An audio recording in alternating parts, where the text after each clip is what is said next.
الحمدللہ ابھی یہ عشرۂ مبارکہ جو ہے عشرۂ مغفرت، آج اختتامی اس کا دن ہے، اور پھر عشرۂ جہنم سے آزادی شروع ہو جائے گا۔ عشرۂ رحمت بھی ہم نے گزار دیا، عشرۂ مغفرت بھی ہم سے جدا ہونے والا ہے، اور عشرۂ جہنم سے آزادی آج غروب آفتاب کے بعد شروع ہو جائے گا۔ اور 20 دن ہم گزار چکے ہیں، 20 دن ہم گزار چکے ہیں، اور بقیہ جو دن رہ گئے 9 یا 10، اللہ ان کو صحیح معنوں میں گزارنے کی توفیق عطا فرمائے۔ آج کا دن جو ہے غروب آفتاب سے پہلے پہلے اکثر و بیشتر مساجد میں سنت اعتکاف کا معاملہ شروع ہوگا، اور سنت اعتکاف کے بارے میں کریم آقا علیہ الصلوۃ والسلام کی پیاری زوجہ محترمہ مسلمانوں کی امی جان عائشہ الصدیقہ رضی اللہ تعالی عنہا سے روایت ہے، حضور سرور کائنات علیہ السلام نے ارشاد فرمایا جس نے ایمان کے ساتھ اور ثواب حاصل کرنے کی نیت سے اعتکاف کیا، اللہ کریم اس کے پچھلے گناہوں کو بخش دیتا ہے۔ جو گناہ وہ کر چکا ان گناہوں کی بخشش ہو جاتی ہے۔ جامع صغیر کی حدیث نمبر 8480 کا مفہوم میں نے آپ کے سامنے رکھا ہے۔ دوسری حدیث میرے کریم آقا علیہ الصلوۃ والسلام نے ارشاد فرمایا جس نے رمضان شریف میں 10 دن کا اعتکاف کیا وہ ایسا ہے جیسے اس نے 2 حج اور 2 عمرے کیے۔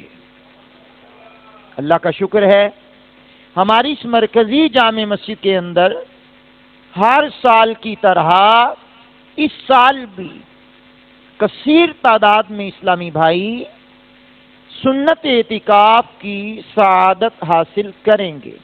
جن کے فارم جمع بھی ہو چکے ہیں، کچھ آج جمعے کے بعد بھی آ جائیں گے، اور عصر سے پہلے بھی کچھ فارم وغیرہ لے کر کے آ جائیں گے، لیکن ہم نے پہلے سے ہی اعلان کر رکھا کہ پہلے ہی آپ فارم جمع کروا لیں، تاکہ انتظامیہ ہماری دیکھ لے کس کو اعتکاف پہ بٹھانا ہے، کس کو نہیں بٹھانا، کون اچھے انداز میں آ کر کے مسجد کا احترام ادب کر سکے گا اور کون نہیں کر سکے گا۔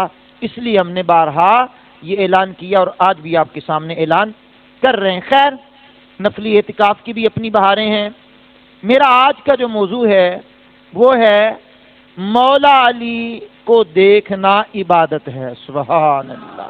اب یہ ہماری گفتگو کا آج موضوع ہے، اور یہ ہم نے موضوع کیوں رکھا ہے؟ موضوع اس لیے رکھا ہے کہ 21 رمضان المبارکہ مولا کائنات مولا مرتضیٰ شیر خدا رضی اللہ تعالی عنہ کا یوم شہادت ہے۔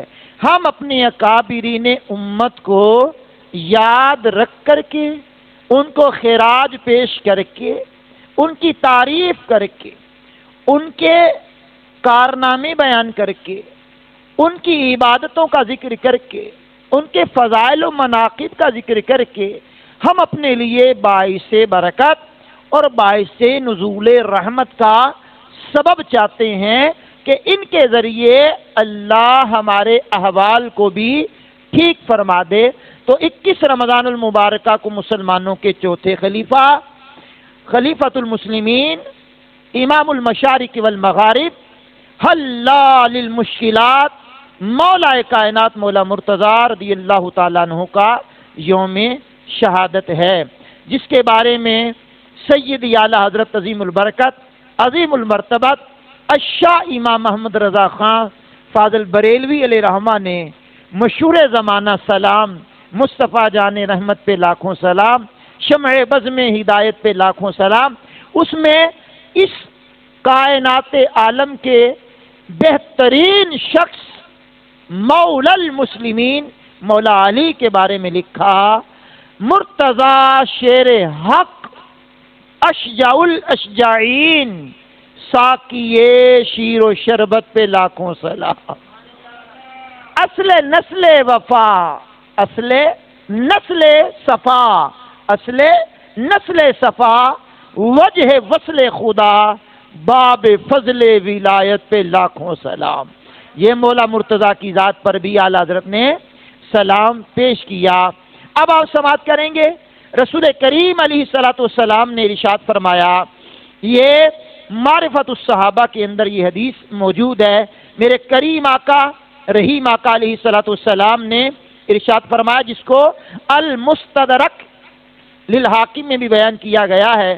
میرے کریم آقا نے فرمایا، النظر الی وجہ علی عبادت، فرمایا علی کے چہرے کو دیکھنا عبادت ہے۔ کیا بات ہے جناب، آپ کی آواز اونچی آ جائے گی جناب۔ کعبہ کو دیکھنا عبادت، ماں باپ کے چہرے کو دیکھنا عبادت، اور مولا علی کے چہرے کو دیکھنا بھی عبادت ہے۔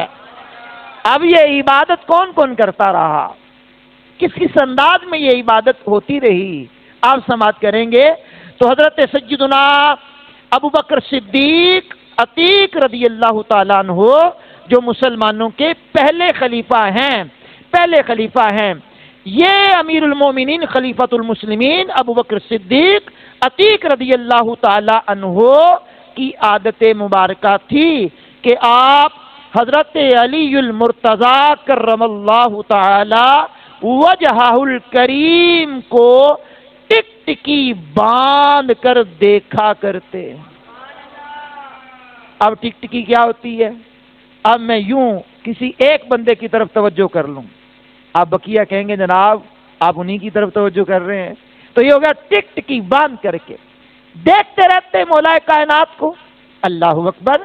اس کی وجہ پوچھی گئی، امیر المومنین خلیفۃ المسلمین آپ مولا علی کو ٹک ٹکی باندھ کر کے دیکھتے رہتے ہیں، کیا وجہ ہے؟ فرمایا میں نے رسول ہاشمی صلی اللہ علیہ وسلم کو فرماتے ہوئے سنا ہے کہ بے شک علی کے چہرے کو دیکھنا بھی عبادت ہے۔ پتہ نہیں یہ لوگ یہ باتیں کیوں نہیں کرتے؟ لڑائی جھگڑے کی باتیں ان سے سن لو، صحابہ پر تبرہ کرنے کی باتیں ان لوگوں سے سن لو جو محبان علی کہلاتے ہیں۔ کہلانا اور ہوتا ہے، ہونا اور ہوتا ہے۔ ایک ہے بندہ کہلاتا ہے، ایک ہے بندہ ہوتا ہے۔ بعض کہلاتے ہیں محب علی، ہوتے نہیں ہیں، اور بعض کہلاتے بھی ہیں اور ہوتے بھی ہیں۔ ہم اہل سنت و جماعت کا نظریہ عقیدہ یہ ہے کہ ہم علی کو بھی مانتے ہیں، علی کی بھی مانتے ہیں۔ اللہ اکبر۔ بندہ ماں باپ کو مانے اور ماں باپ کی ایک نہ مانے، بندہ رسول اللہ کو مانے اور رسول اللہ کی نہ مانے، بندہ اللہ کو مانے اور اللہ کی نہ مانے، بندہ پیغمبروں کو مانے اور پیغمبروں کی نہ مانے، بندہ صحابہ کو مانے اور صحابہ کی نہ مانے، بندہ اہل بیت کو مانے اور اہل بیت کی نہ مانے، بندہ علی کو مانے اور علی کی نہ مانے۔ بھائی بات غلط ہے، علی کو بھی مانو، اللہ کا واسطہ علی کی بھی مانو۔ سبحان اللہ۔ تو مولا کائنات کی ذات والا صفات وہ ہے سبحان اللہ الکریم۔ اب آئیے، میں نے جو آیت کریمہ پڑھی ہے سورۃ المائدہ کی آیت نمبر 55 کو میں نے پڑھا ہے، پارہ نمبر 6 میں سے اس آیت کی تفسیر سنتے ہیں۔ ایک مرتبہ مولا کائنات رضی اللہ تعالی عنہ نوافل ادا فرما رہے تھے، اتنے میں ایک غریب شخص آیا، وہ محتاج تھا، ضرورت مند تھا، حاجت مند تھا، اس نے مدد چاہی کہ کوئی میری مدد کرے۔ اب مولا کائنات تو نوافل عطا فرما رہے تھے، نوافل ادا فرماتے ہوئے آپ نے اس کی آواز کو سنا۔ آپ کے ہاتھ میں انگوٹھی تھی، انگوٹھی۔ جیسے ہی آپ نے اس کی آواز کو سنا، آپ حالت رکوع میں تھے، رکوع کے حالت میں آپ نے وہ انگوٹھی اتاری اور پھینک دی۔ مطلب کیا ہے کہ وہ سائل اس کو لے لے اور پھر وہ چلا جائے۔ اس سائل نے اس انگوٹھی کو اٹھا لیا اور اسی وقت اس سوالی نے انگوٹھی کو اٹھا لیا، اور اتنے میں ہمارے پیارے آقا سرور دو عالم صلی اللہ علیہ وسلم یہ سارا منظر اپنی آنکھوں سے دیکھ رہے تھے۔ کیا بات ہے، کیا بات ہے، کیا بات ہے۔ آپ صلی اللہ علیہ وسلم نے مولا کائنات کے اس انداز سخاوت سے خوش ہو کر کے اللہ کی بارگاہ میں التجا کی، اے اللہ، حضرت موسیٰ علیہ السلام نے دعا کی تھی کہ ان کے بھائی ہارون علیہ السلام کو ان کا وزیر بنا دیا جائے، اے اللہ میں تجھ سے دعا کرتا ہوں میرے اہل بیت میں سے علی کو میرا وزیر بنا دے۔ کیا بات ہے جناب۔ اب حضرت ابو ذر رضی اللہ تعالیٰ عنہ فرماتے ہیں خدا کی قسم، اللہ پاک کی قسم، ابھی محبوب پاک صلی اللہ علیہ وسلم کے الفاظ پورے بھی ادا نہ ہو پائے تھے کہ جبریل امین وہی لے کر کے آ گئے۔ سبحان اللہ۔ اس وقت یہ آیت کریمہ نازل ہوئی، کون سی؟ پارہ نمبر 6 سورۃ المائدہ کی آیت نمبر 55، انما ولیکم اللہ ورسولہ والذین آمنوا الذین یقیمون الصلاۃ ویؤتون الزکاۃ وہم راکعون۔ تمہارے دوست صرف اللہ اور اس کا رسول اور ایمان والے جو نماز قائم کرتے ہیں، زکوٰۃ دیتے ہیں اور اللہ کے حضور جھکے ہوئے ہیں، یہی وہ مولا کائنات ہے جن کے بارے میں یہ آیت اتری ہے۔ سبحان اللہ۔ اب مولا کائنات رضی اللہ تعالیٰ عنہ کے بارے میں عبداللہ ابن عباس کہتے ہیں، عبداللہ ابن عباس کہتے ہیں کہ مولا کائنات کے بارے میں سب سے زیادہ آیات بینات کا نزول ہوا ہے، یعنی ان کے بارے میں جس میں ان کا ذکر ہو، ان کے فضائل ہو، ان کے مناقب ہو، ان کی طرف اشارہ ہو، وہ آیات سب سے زیادہ نازل ہوئی۔ یہی عبداللہ ابن عباس کہتے ہیں حضور سرور کائنات علیہ الصلوۃ والسلام کے خلیفہ چہارم مولا علی کے بارے میں قرآن کریم کی 300 آیات نازل ہوئی ہیں۔ کیا بات ہے۔ اور یہی عبداللہ ابن عباس رضی اللہ تعالیٰ عنہ بیان کرتے ہیں کہ مولا کائنات کے بارے میں کہ ایک دن مولا کائنات نے مجھے نماز عشاء کے بعد مجھے فرمایا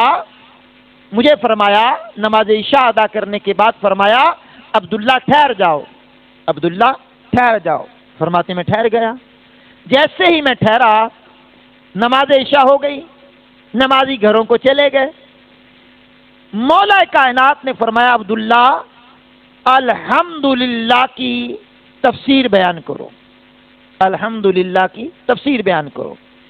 عبداللہ ابن عباس کہتے ہیں میں نے کہا علی آپ مجھ سے بہتر عالم ہیں، اور آپ وہ عالم ہیں جو باب مدینۃ العلم ہے، باب مدینۃ العلم ہے۔ حضور نے فرمایا آپ میں علم کا شہر ہوں، ولی دروازہ ہے، تو میں آپ کے سامنے کیا کلام کروں؟ اس کا منظر آپ نے کئی مرتبہ دیکھا ہوگا، علماء جہاں چند اکٹھے ہو جاتے ہیں، نماز کی باری آتی ہے تو وہ کہتا آپ نماز پڑھائیں، وہ کہتا آپ پڑھائیں، وہ کہتا آپ پڑھائیں، وہ کہتا آپ پڑھائیں۔ اسی عالم میں جناب والا معاملہ چلتا رہتا ہے۔ تو بہرحال حضرت عبداللہ ابن عباس نے کہا جناب آپ مہربانی کریں، آپ جو ہے تفسیر بیان کریں۔ یاد رکھنا نماز عشاء ہو چکی ہے، نماز عشاء ہو چکی ہے۔ مولا کائنات نے الحمد کی الف پر کلام کرنا شروع کیا، الف پر کلام کرتے گئے، کافی دیر بیت گئی، صرف الف پر ہی کلام ہو رہا ہے۔ آہستہ بولیے کو سننا جائے، الف پر کلام ہو رہا ہے، الحمد کی الف پر۔ پھر کافی دیر گزرنے کے بعد مولا کائنات نے الحمد کی لام پر کلام کیا۔ جب لام پر کلام کیا کافی دیر گزر گئی، اب اس کے بعد ہا پر، پھر جناب والا میم پر، دال پر، الحمد، صرف انہی لفظوں پر کلام ہوا اور راوی کہتے ہیں ابھی یہ لفظ ہی پورے نہیں ہوئے تھے اذان فجر ہو گئی۔ کیا بات ہے، کیا بات ہے، کیا بات ہے مولا کائنات کے علم کی۔ اب یہی مولا کائنات کے بارے میں آپ ہی کے خطبات میں یہ بات لکھی ہے کہ مولا کائنات فرماتے ہیں تمہارا جو دل چاہے مجھ سے پوچھ لو، تمہارا جو دل چاہے مجھ سے پوچھ لو، جو تم مجھ سے پوچھو گے میں علی وہ بیان کر دوں گا۔ پھر فرماتے ہیں مجھ علی سے پوچھو قرآن کی کسی آیت کے بارے میں، وہ کہاں نازل ہوئی ہے، کس طرح نازل ہوئی ہے، رات میں نازل ہوئی ہے یا دن میں نازل ہوئی ہے یا سفر میں نازل ہوئی ہے یا پہاڑی پر نازل ہوئی ہے یا ہموار رستے پہ نازل ہوئی ہے، جو مجھ سے پوچھنا پوچھ لو، مجھے ہر آیت کا علم ہے۔ اب آپ نے سنا، غور کیا، مولا کائنات کی شخصیت وہ ہے کہ جو پورے قرآن کی عالم ہے۔ اور بعض آپ کی کرامات میں یہ بات بھی لکھی ہے آپ سواری کی ایک رکاب میں پاؤں رکھتے، دوسری رکاب میں رکھنے سے پہلے قرآن کا تمام حصہ تمام قرآن کو پڑھ لیتے مولا کائنات۔ اتنے بڑے قاری، اتنے بڑے عالم، اتنے بڑے مفسر، ان کے خطبات میں یہ بات نہیں ملے گی، ان کے ملفوظات میں یہ بات نہیں ملے گی، ان کے اقوال میں یہ بات نہیں ملے گی کہ قرآن نامکمل ہے۔ نہ میرے بھائی، یہ ڈنڈی مارنے والوں نے ڈنڈی ماری ہے کہ قرآن مکمل نہیں ہے۔ اگر قرآن مکمل نہیں ہے تو قرآن کا حکم کہاں جائے گا کہ قرآن ہم نے نازل کیا، اس کی حفاظت کرنے والے ہم ہیں۔ یہ قرآن کا مفہوم پڑھا ہے میں نے۔ تو مولا کائنات کے خطبات میں، اقوال میں، آپ کی سیرت میں کوئی ایسی بات نہیں ہے کہ قرآن مکمل نہیں ہے۔ قرآن مکمل ہے۔ جو قرآن کو نامکمل مانے، قرآن کو ادھورا مانے، قرآن کو انکمپلیٹ مانے، وہ ایمان سے خارج ہے۔ ایمان والا وہی ہوگا جو قرآن کو پورا اور مکمل مانے گا۔ قرآن جبریل لے کر کے آئے، قرآن قلب محمد پر اترا، قرآن صدیقی دور میں جمع ہونا شروع ہوا، عثمان غنی کے دور میں کتابی شکل میں آ گیا، تمام تر صحابہ جن کے ذریعے قرآن آتا رہا، قرآن جناب والا لکھا جاتا رہا، قرآن کتابی شکل میں آتا رہا، گواہوں کی موجودگی میں لکھا جاتا رہا، وہ تمام کے تمام جنہوں نے حضور کو دیکھا اور حضور پر ایمان لائے، ایمان ہی کی حالت میں ان کا انتقال ہو گیا، وہ تمام کے تمام داخلے جنت ہوں گے۔ تو بات کر رہا تھا مولا کائنات کی۔ مولا کائنات اللہ کے محبوب کے چوتھے خلیفہ ہیں۔ آپ کا دور حکومت ہے اور ایک حبشی غلام چوری کر بیٹھا۔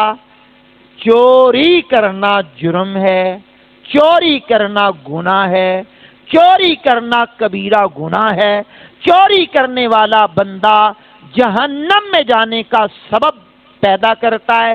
چور، ڈکیت، ڈاکہ زنی کے ذریعے مال لوٹا جائے یا چوری کر کے مال لوٹا جائے یا گن پوائنٹ پر مال لوٹا جائے، دھمکا کے مال لوٹا جائے، ڈرا کے مال لوٹا جائے یا مال غصب کر لیا جائے، یہ سارے طریقے شریعت نے حرام اور حرام گنے ہیں۔ تو بہرحال فی زمانہ مال لوٹنے کا کاروبار کرنا لوگوں کا محبوب مشغلہ بن گیا۔ گن پوائنٹ پہ مال لوٹنا، یہ وہ بے ڈھنگے نوجوان جو والدین جن سے تنگ، معاشرہ جن سے تنگ، وہ اپنی جان سے بھی خود تنگ، معاشرے کے لیے ناسور بن کے آئے دن چوریاں ڈکیتیاں کرتے رہتے ہیں، ان کو عقل کے ناخن لینے چاہیے، رزق حلال کمانا چاہیے۔ حرام میں مالک نے برکت نہیں رکھی، حلال میں بڑی برکت ہے۔ مثال کے طور پر کتیا 7 بچے دیتی ہے، چیدہ نظر آتی ہے، بھیڑ بکری 1 2 3 بچے دیتی ہے، ہر روز ذبح ہوتی ہے، ہر شہر میں ذبح ہوتے ہیں جانور، ہر ملک میں ذبح ہوتے ہیں جانور، لیکن کبھی بھی جانوروں کی قلت ہمیں دیکھنے کو نہیں ملتی۔ اللہ نے حلال میں برکت اتنی زیادہ رکھی ہوئی ہے۔ بہرحال میں بات کرتے ہوئے کہیں اور نہ نکل جاؤں، چوری کر بیٹھا. مولا علی کا دور ہے، دور خلافت علی ہے، اور اگلی بات کہ وہ مولا علی کا محب بھی ہے، مولا علی کا عاشق بھی ہے، مولا علی کا مانی بھی ہے. چوری کر بیٹھا. اللہ اکبر. اب چوری تو اس نے کر لی. چوری جب کر لی تو آپ کو اطلاع دی گئی کہ فلاں شخص ہے، آپ سے پیار کرتا ہے، محبت کرتا ہے، چوری کر بیٹھا ہے. فرمایا بلاؤ اس کو، لاؤ اس کو، پکڑا اس کو. دربار علی میں اس کو پیش کیا گیا. مولا میں آپ سے پیار کرتا ہوں، محبت کرتا ہوں. کہا چوری کی ہے؟ اس نے کہا ہاں کی ہے چوری. جھوٹ نہیں بولا، کہا ہاں چوری کی ہے. فرمایا تیرا ہاتھ کٹے گا، تیرا ہاتھ کٹے گا، تو نے چوری کی ہے. اس نے کہا جی ٹھیک ہے. ہاتھ سامنے کیا، اس کا ہاتھ کاٹ دیا گیا، کٹ گیا اس کا ہاتھ. ہاتھ کٹنے کے بعد اب وہ باہر نکلا اور وہ جا رہا ہے. راستے میں حضرت سیدنا سلمان فارسی رضی اللہ تعالی عنہ اور ایک اور صاحب ان کو ملے اور کہا اوے آپ کو کیا ہوا؟ کہا چوری کی ہے اور علی نے میرا ہاتھ کاٹ دیا ہے. کہا کس نے؟ کہا مولا علی نے، امیر المؤمنین نے، یعصوب المسلمین نے، زوج بطول نے، مولا مشکل کشا علی المرتضی نے میرا ہاتھ کاٹ دیا. پوچھنے والے نے پوچھا انہوں نے تیرا ہاتھ کاٹا اور تو ان کی تعریف کر رہا ہے؟ کیا بات. انہوں نے تیرا ہاتھ کاٹا تو ان کی تعریف کر رہا ہے. کہنے لگا انہوں نے میرا ہاتھ حق پر کاٹا ہے اور ہاتھ کاٹ کے مجھے جہنم کے عذاب سے بچایا ہے، اور شریعت کا حکم تھا انہوں نے ہاتھ کاٹ دیا. شریعت کا حکم تھا انہوں نے ہاتھ کاٹ دیا. اللہ اکبر کبیرہ. شریعت مقدم ہے، شریعت مقدم ہے. شریعت کو مقدم جانتے ہوئے میرا ہاتھ کاٹ دیا. حضرت سلمان فارسی کہتے ہیں میں ان دونوں کی گفتگو سنتا رہا. میں مولا علی کی بارگاہ میں حاضر ہوا. میں نے کہا جناب والا آپ نے جن کا ہاتھ کاٹا ہے، پہلی بات تو یہ ہے کہ وہ آپ کا محب تھا. دوسری بات یہ ہے ہاتھ کٹنے کے بعد بھی اس کی عقیدت میں کمی نہیں آئی، آپ کی تعریف کر رہا ہے. تو مولا کائنات نے کہا وہ شریعت کا حکم تھا، ہم نے کر دیا. اگر وہ ہم سے محبت کرتا ہے تو بلاؤ، ہم اس کی عقیدت کا صلہ اسے دیتے ہیں. سبحان اللہ. کیا بات ہے جناب. یہ خلیفہ چہارم مولا کائنات نے ان کو بلایا اور بلا کر کے کہا سنو کہاں ہے تیرا کٹا ہوا ہاتھ؟ اس نے اپنا ہاتھ دکھایا. علی جا یہ ہاتھ ہے کٹا ہوا، یہ ہاتھ ہے. آپ نے وہ ہاتھ لیا کٹا ہوا اور کلائی کے ساتھ اس کو جوڑ کر کے اوپر رومال باندھ دیا. راوی کہتے ہیں تفسیر کبیر کی سورہ کہف کی آیت نمبر 12 اور سورہ اسی تفسیر کبیر کی جلد نمبر 7 صفحہ نمبر 434 پر امام فخر الدین رازی جن کا انتقال 606 ہجری میں ہوا، آپ فرماتے ہیں پھر کیا ہوا؟ اب وہ رومال باندھ کر کے، کپڑا باندھ کر کے مولا کائنات نے کچھ پڑھنا شروع کیا. راوی کہتے ہیں میں نہیں جانتا کیا پڑھا. اونچی بولیے گا ذرا. حالت روزہ میں بولنا بھی آزمائش ہے، اور ہم نے جب بیان کرنا شروع کیا تو ہماری آواز بھی صحیح معنوں میں نہیں نکل رہی تھی. وہ مجھے دیکھ کے سیف الرحمان حیران ہو گیا کہ قاری صاحب آج پتہ نہیں تقریر کر بھی پائیں گے کہ نہیں کر پائیں گے. حالت واقعی یقیناً ہو جاتی ہے ایسی بندے کی، لیکن اتنی بھی کیا حالت ہے جناب کہ جو بندہ سننے کے بعد بھی اونچی نہ بول سکے. اب میں دوبارہ اس بات کو تھوڑا سا ریپیٹ کرنا چاہتا ہوں. رومال لیا، وہ جو کٹا ہوا ہاتھ ہے اس کو جوڑ کر کے رومال باندھا. راوی کہتے ہیں مولا کائنات نے کچھ پڑھا. اب کیا پڑھا ہم نہیں جانتے کیا پڑھا، اور جو پڑھا ہے وہ آپ کے سامنے بیان کر رہا ہوں. اور الٹی سیدھی باتیں کرنی ہمیں آئی نہیں کبھی. ہاں اپنی طرف سے ہم باتیں کرتے نہیں ہیں. پڑھا کیا پڑھا کوئی پتہ نہیں کیا پڑھا. تھوڑی دیر آپ نے پڑھا اور پڑھنے کے بعد جناب والا پڑھنے کے بعد پھر کہا غلام جی آقا، کہا کپڑا ہٹائیے. کپڑا ہاتھ سے ہٹایا گیا. اب میرا دل کرتا ہے میں اگلے جملے آرام سے پڑھوں، اور آپ کی آواز کتنی ہو یہ آپ کو پتا ہوگا۔ راوی کہتے ہیں جیسے ہی کپڑا ہٹایا وہ ہاتھ مکمل طور پر جڑ چکا تھا، جڑ چکا تھا ہاتھ مکمل طور پر، ایون کے کٹنے کا نشان بھی باقی نہیں۔ اب کہا جی عقل نہیں مانتی۔ میں نے کہا پہلے یہ بتلائیے آپ نے عقل کا کلمہ پڑھا ہے کہ رسول اللہ کا؟ جواب ملتا رسول اللہ کا کلمہ پڑھا ہے۔ میں نے کہا پھر قرآن، حدیث، کرامات برحق۔ آج ایک طبقہ ہے جس کے ہاتھ میں سوشل میڈیا کا آلہ آیا اور انہوں نے بزرگوں پر تنقید کے تیر چلانے شروع کیے، اور انداز ڈراموی، انداز مراسیوں کی طرح، ہوٹنگ وہ جو مراسی ہوتے ہیں ان کی طرح ان کی ہوٹنگ کرنے کے انداز ہے۔ یہ کیا ہوا؟ میں نے کہا بچے کرامات حق کے، کرامات حق کے، عقل نہیں مانتی۔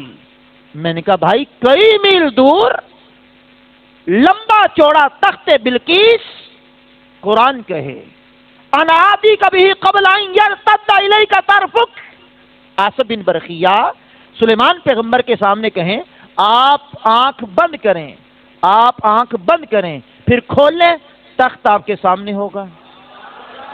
عقل تو نہیں مانتی، عقل تو نہیں مانتی۔ اچھا یہ تو بظاہر تفسیر میں لکھا ہے، اور صوفیہ ایک قدم آگے ہی ہوتے ہیں۔ صوفیہ یہاں بڑی بات کرتے، تصوف کا نقطہ بڑا کمال کا ہے۔ آصف بن برقیہ نے کہا، صوفیہ کہتے ہیں آپ توجہ میری طرف کریں، آپ کی توجہ ہو جائے گی، تخت آپ کے سامنے ہوگا۔ اسی لیے مرشد کامل جو ہوتا ہے وہ مریدوں پر توجہ ڈالتا ہے، مریدوں پر توجہ ڈالتا ہے، وہ توجہ مرشد سے وہ کام ہو جاتا ہے۔ اب مولا کائنات نے توجہ کی، کیا وہ بات بھول گئے؟ فاروق اعظم کے دور میں ایک شخص شراب کی بوتل لیے ہوئے آ رہا ہے، وقت کے امیر المومنین کھڑے ہیں، اور وہ امیر المومنین کو دیکھ کر کے کانپنے لگا۔ حجت الاسلام امام محمد غزالی نے لکھا ہے 500 سنہ ہجری کے یہ مجدد ہیں، اللہ اکبر۔ انہوں نے مکاشفۃ القلوب میں بھی لکھا، جب وہ سامنے آیا وہ ڈر رہا ہے، کیا ہے تیرے ہاتھ میں؟ اس نے چھپایا ہوا تھا، ڈرتے ڈرتے کہا اس میں سرکہ، بعد نے کہا دودھ، اللہ اکبر۔ اب دل ہی دل میں کہہ رہا اللہ آج تو نے امیر المومنین سے بچا لیا، آئندہ شراب نہیں پیوں گا۔ فرمایا پھر چھپایا کیوں؟ دو۔ اب اس نے دیا تو وہ شراب نہیں تھی، دودھ یا سرکہ بن چکا تھا۔